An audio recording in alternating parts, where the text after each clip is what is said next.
കർണാടക മന്ത്രി കെ.എൻ. രാജനെ രാജിവെച്ചു. വോട്ടർ പട്ടിക ക്രമക്കേടിൽ കോൺഗ്രസിന്റെ നിലപാട് തള്ളി രംഗത്തെത്തിയതിന് പിന്നാലെ കോൺഗ്രസ് ഹൈക്കമാൻഡ് രാജനെ പുറത്താക്കണമെന്ന് ആവശ്യപ്പെട്ടിരുന്നു. പിന്നാലെയാണ് നടപടി.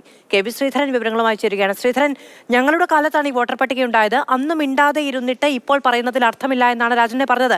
പിന്നാലെയാണ് രാജി ആവശ്യവും രാജിയും ഒക്കെ നടക്കുന്നത്. അന്ന് ഇദ്ദേഹം എന്തു ചെയ്യുകയായിരുന്നു? തീർച്ചയായിട്ടും ആ ഒരു ചോദ്യം അവിടെ നിൽക്കുന്നുണ്ട്. പക്ഷേ ഈ ആരോപണത്തിന്റെ മുന ശരിക്കും നീളുന്നത് DK ശിവകുമാറിലേക്കാണെന്ന കാര്യത്തിൽ സംശയമില്ല. അദ്ദേഹത്തിന്റെ നേതൃത്വത്തിലാണ് സമീപകാലത്തുള്ള തിരഞ്ഞെടുപ്പുകളൊക്കെ പാർട്ടി നേരിട്ടിട്ടുള്ളത്. PCC അധ്യക്ഷൻ കൂടിയാണ്. ഇത് പറയാനൊരു കാര്യം, ഈ സിദ്ധരാമയ്യ പക്ഷത്തെ ഏറ്റവും തലമുതിർന്ന നേതാക്കളിൽ ഒരാളാണ് സഹകരണ വകുപ്പ് മന്ത്രിയായിട്ടുള്ള KN രാജണ്ണ എന്ന വ്യക്തി. ഏതായാലും അദ്ദേഹം നടത്തിയ ഈ ഒരു പ്രതികരണം വല്ലാതെ കോൺഗ്രസിനെ പ്രതിരോധത്തിലാക്കി എന്നുള്ള കാര്യത്തിൽ യാതൊരു സംശയവുമില്ല. ദേശീയ തലത്തിൽ തന്നെ ഈ വോട്ടർ പട്ടിക ക്രമക്കേട് സംബന്ധിച്ച് വലിയ പോരാട്ടം കോൺഗ്രസ് നടത്തുന്നതിനിടെയാണ് ഇങ്ങനെയൊരു പ്രതികരണം രാജണ്ണയുടെ ഭാഗത്ത് നിന്ന് വന്നത്. ഉടൻ തന്നെ ഹൈക്കമാൻഡ് ഈ വിഷയം വിവാദമായതിന് തൊട്ടു പിന്നാലെ തന്നെ ഹൈക്കമാൻഡ് ഇയാളെ പുറത്താക്കണം, രാജണ്ണയെ പുറത്താക്കണമെന്ന് സിദ്ധരാമയ്യയോട് DK ശിവകുമാറിനോടും ആവശ്യപ്പെടുകയും ചെയ്തു.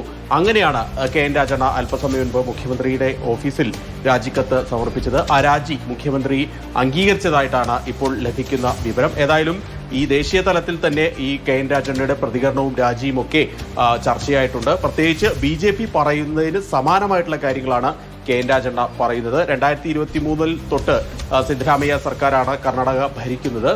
ഈ സർക്കാരിന്റെ കാലത്താണ് ഈ വോട്ടർ പട്ടിക തയ്യാറാക്കിയത്. അന്നൊന്നും ഇത് സംബന്ധിച്ച് യാതൊരു പരിശോധനയും നടത്തിയില്ല. തിരഞ്ഞെടുപ്പിന് സമയത്തും ഇത് സംബന്ധിച്ച് യാതൊരു തരത്തിലുള്ള ഇടപെടലും കോൺഗ്രസിന്റെ ഭാഗത്തുനിന്നും ഉണ്ടായില്ല. ഇതുകൂടാതെ പരാതി നൽകാനുള്ള ആ സമയപരിധിയിൽ ആ സമയത്ത് യാതൊരു നടപടിയുമായിട്ട് പോയില്ല. അന്നൊക്കെ നമ്മൾ മിണ്ടാതിരുന്നു. പിന്നെ ഇപ്പോൾ കിടന്ന് പറഞ്ഞിട്ട് എന്താണ് കാര്യം എന്നാണ് KN രാജണ്ണ ചോദിച്ചത്. ഏതായാലും ഇന്ന് രാവിലെ മുതൽ തന്നെ സംഘടനാ വീഴ്ച അത് DK ശിവകുമാറിന്റെ ഭാഗത്തു നിന്നുണ്ടാകുന്നു എന്നതിനപ്പുറത്ത് ഇപ്പോൾ രാഹുൽ ഗാന്ധിയോ കോൺഗ്രസ് ഉന്നയിക്കുന്ന ആരോപണങ്ങളെ തള്ളി പറയുന്നില്ല, അല്ലേ?